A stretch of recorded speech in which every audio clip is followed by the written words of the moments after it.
We're gonna put chunky house music. When you're like showing your face playing.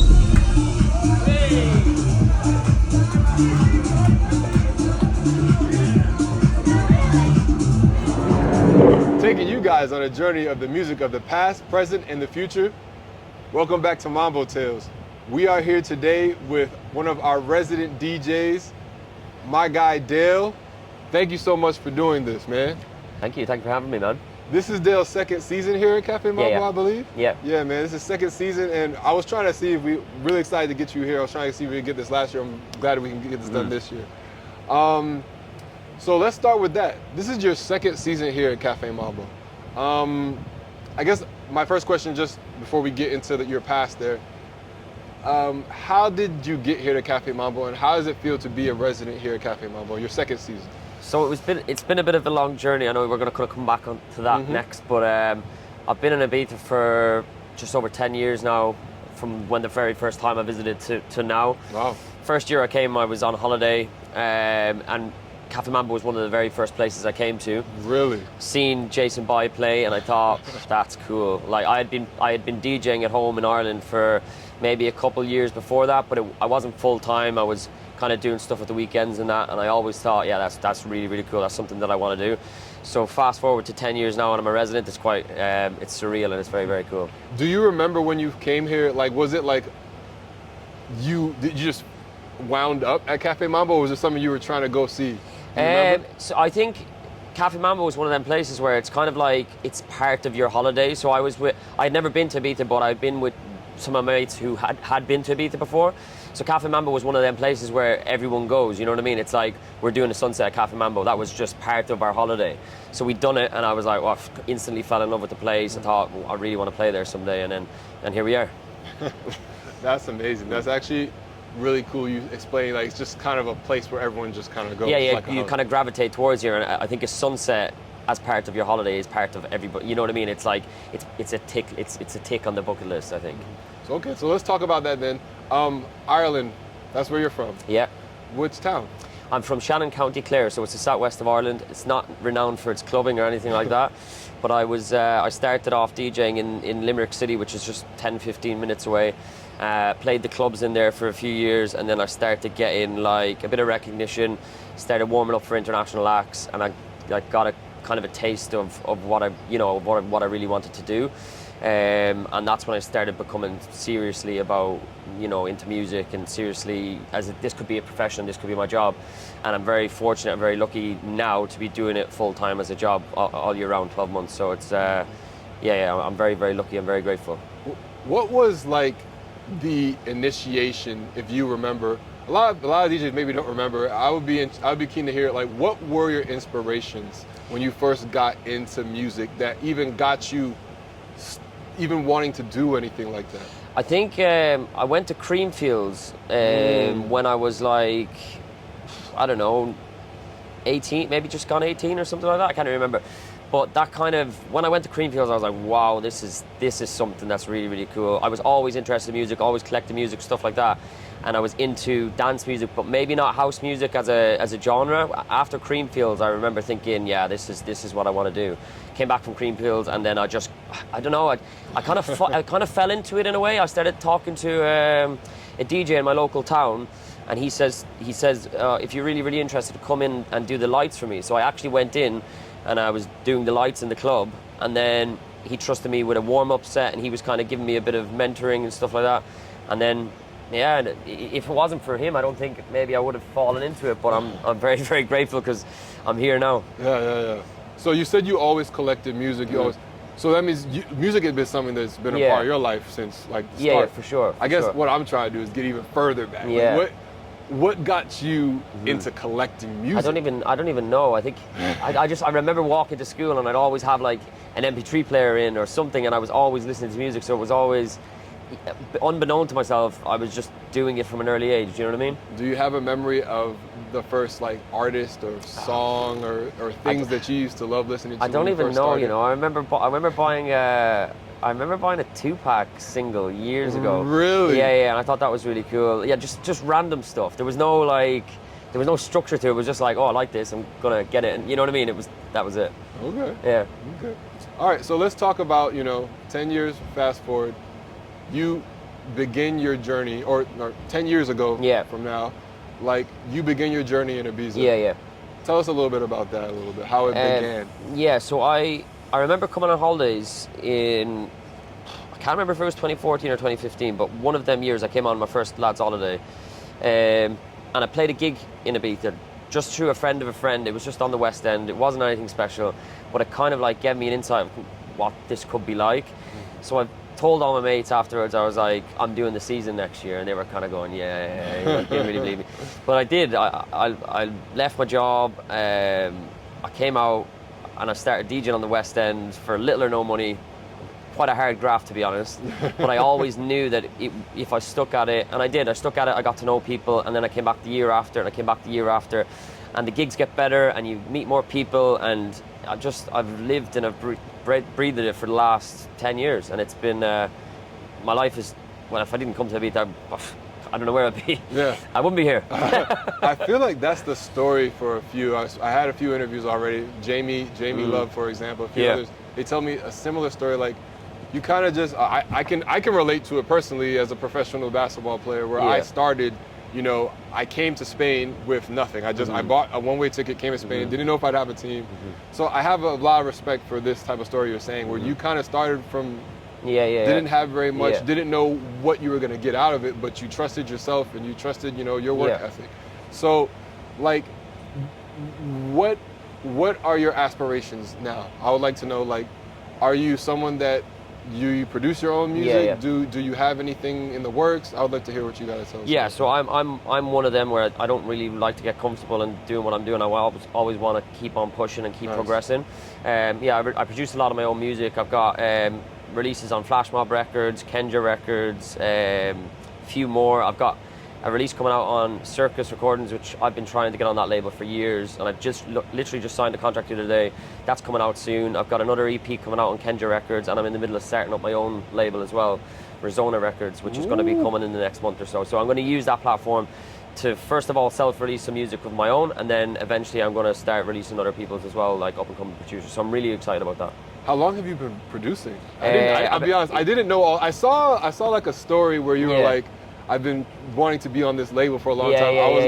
I was gonna make a joke, put a hip hop label, because I don't know the label names of like the house about the EDM drummers. But like, I didn't know you were. How long have you been producing? I've been producing a good few years now. Properly a good few years. It's harder in Ibiza because you're constantly working, or it's more difficult. I produced loads of music in the winter. It's just about finding the time in Ibiza and just going around. I'm going to take these 2 days to get out some music. But yeah, I'm really, really serious about it. It's, in my opinion, the way to go to the next level is through music. You know what I mean? And getting music out and getting kind of known for your own music and your own sound and stuff like that. And I'm glad you said your own sound, because that was another question I would have. What is your sound, and has it changed? Or is it mature? Is it changing as you go? I'd like to hear about what your sound is. Yeah, I think it's definitely changed, and it's definitely matured as it got a bit older. The island has had a massive influence on my sound, I reckon. I would say, if you could classify it as anything, it's like chunky house music, chunky authentic house music, with like, I love a melodic hook or a vocal hook, and I reckon that's what I would class it as. Yeah. I can tell you this, like, I've asked many a DJ what their sound is. No one has used the word chunky yet. I love that you used a new word I've not even heard chunky, yet. authentic house music. There you go. Chunky, authentic. Okay, I like that. Okay, now, I guess where I want to go from there is, okay, so you've been producing music for over 3 years now. Good, maybe even more. 5-6 years even. Yeah. And you have music that's out, that's been released. Yeah. That's amazing. Yeah. Okay. Do you have any like DJs that you would like to collaborate with? Yeah, I think there's definitely a few. Probably too many to mention, really, because I've got loads of like different inspirations and stuff like that. But there's definitely a few. There's definitely a list of a few. Yeah, for sure. Could you throw out some names of inspirations? Just one or two. It doesn't have to be anything in particular. Anything that's like kind of puts you on the path of the type of music that you've produced? Yeah, Because I think- feel like a lot of DJs yeah. produce music and they have a type of sound or type of person they Yeah, listened yeah. to before Yeah, that yeah. kind of pushed them in that path. I think my sound, like I kind of derived from like Knee Deep in Sound, which is Hot Since 82's label. I love all the releases that come out on that, and that's something that I'm working towards. So I would say Hot Since 82, yeah, and that Knee Deep in Sound is what I really, really like. Okay, all right, cool. Have you ever played with No, them or no, anything? no. Is that No. something you would think of? Oh yeah, no, I would love to, of course, yeah. Yeah, for sure. And also, obviously, Youssef, who owns Circus Recordings, which my next release is out, he would be, yeah, like I love all that music that comes out on Circus. I think it's really, really good. Is that why? Is that the reason why? Because you said that it's one of your dream labels. Yeah, it that's was like one of a my bucket bucket list list of something ones, that you yeah. really want to get on. Is because Yeah, of that? I just think the standard of music that comes out, like there's never any bad music. I think every release is quality, and every release I kind of like, I take inspiration from maybe, or I like to play out. So yeah. Circus Recordings. Yeah. I'm definitely gonna check that Yeah, out. yeah, later. do. Circus Recordings. Yeah. Let me ask you quickly. I'd like to know about the process. I like to talk to DJs about this. The process behind producing music, and then the idea of producer versus DJ. Yeah. I would like you to talk to me about the difference between, because they're not the same thing, No, right? no, completely. And I would different. like you to describe what you believe Yeah. the differences between those two, and Yeah. then I want to get to the production side. They're completely two different art forms. I think I obviously started as a DJ. I started playing really, really long sets. It's hard because you like reading a room it's an art form in itself. Really, knowing what to play and when to play it is the most important thing. More so over than tricks and flicks and stuff like that, and you know the stylish stuff. Reading a room is the fundamental thing about DJing. Knowing what to play and when to play it that's an art form in itself. That's so different to sitting in a studio and writing music. It's completely two different things. So I like to think that being a selector like a DJ that's what a DJ comes down to. It doesn't matter about what you do in the studio. But then you'll also have producers that make their way over to DJing. They might not have the experience of reading rooms, but they're unbelievable producers. So they might have made a hit, and then they go into the DJ booth and they just play out their own music for an hour, it's a different thing. Whereas you're a selector and you're reading rooms and you're taking people on a bit of a journey for 5-6 hours or whatever it is, that's a completely two different art forms, you know what I mean? So I would class myself as a DJ over producer, definitely. Really? Always, yeah, Okay. always. But you are a producer. Yeah, now I'm a producer as well, but I would say I'm more so the DJ side of it, and I do produce music, whereas there is a flip side to it, and there is producers that just DJ, you know what I mean? There's 100% a flip side. Yeah, but I'll be honest with you, when I first started working at Mambo, I didn't realize the difference. I was like, oh, he's a DJ. Yeah. And then I got to the point to realize, because when I talk to someone like Jason Bai, that's a selector. He's a selector. He is a selector. the master selector. Now, has he produced music? Absolutely. Yeah. But he's a selector. Yeah, he's this a guy master, knows exactly when somebody's. But it took me a few years to then realize, that is literally, like you said, an art form. It's something that's beautiful, especially to people that understand and appreciate it like you do. You can see something like that. I thank you for explaining that, because I think a lot of people don't seem to understand. There is a difference. Not only is there a difference, but I personally believe there is so much worth in just being a DJ. Oh, for sure. Because I know I've seen this a lot, I've read a lot about this, where there's like, if you want to get into the world, and it's true, if you want to get higher, then you need to produce music, you need to have your own stuff. I hear that. 100%. But working here at Mambo and seeing what you guys do, the residents and stuff, it made me appreciate just the side of DJ. Because that is so important, and I feel like it's important that you talked about it that way, that you explained it as you did. Yeah, man. Okay, so production-wise, I guess I just wanted you to quickly kind of run over for me. So you told me what your sound is like. What are the goals going forward with the production, though? Like, how far are we talking? Like, what are you looking to do with it? Yeah, I want to sign music to my favorite labels. I want to get good music, quality music, release it regularly, and just start playing it out. That's basically it, and just keep going with it. What's for you? What is music coming out regularly? Maybe at least one record a month. Woof. Yeah, nice. yeah. One record a month, I think, is quite. Yeah. very doable, and I think it's a good. It leaves time for the record to breathe in between. You know what I mean? So it's not too much. Some people release music every week, and it just becomes throwaway. I'd like to release something, let it breathe, then release something else, and it gives you time to promote in between as well. When's the last record? Because I want to make sure we can plug it here. When's the last record you that came out? I had one come out in December, so it's actually been quite a bit. Okay. So I'm due one, but I've got releases coming out one a month for the next 4 or 5 months. So I'm stacked up until the end of the year, nice. which is quite good. But yeah, it's been a slow start to the start of the year, but the end of the year is looking pretty stacked. Do you play them at Mambo? Yeah, I do. Okay. I need to keep my ear out. I'm going to do my homework after this to listen to some of that, because I didn't recognize. I didn't realize. I feel like I saw somewhere that you did produce, but I didn't see the music. I need to start playing them out a bit more. No, I'm not saying that. Yeah. But I know I do. I'm definitely gonna keep an ear out for him now, because I think that's really cool. And I feel like, especially here at Café Mambo, it's something that we don't have a lot of. Mm-hmm. Repeat what I said. That's not there's nothing wrong with that, because we have so many amazing just DJ selectors. Yeah. But I think it's also super interesting to have a DJ that does both. And is actively promoting and producing in the moment as well. Yeah. So we definitely are gonna push that a lot as we can. Cool, man. Yeah. But where can we find you here at Café Mambo? What time? And what can we expect from you when you're here? So you can find me every Tuesday night and Friday daytime, and you can expect good vibes, good energy, chunky house music. Chunky house music. You can expect chunky. I'm telling you now, you're gonna laugh. When I make the promo, I'm gonna put chunky house music when you're like showing your face playing and stuff. That's gonna be fantastic. Chunky house music with DAYL on a Tuesday night sounds like the thing that you want to do. Chunky house music Tuesday nights, man.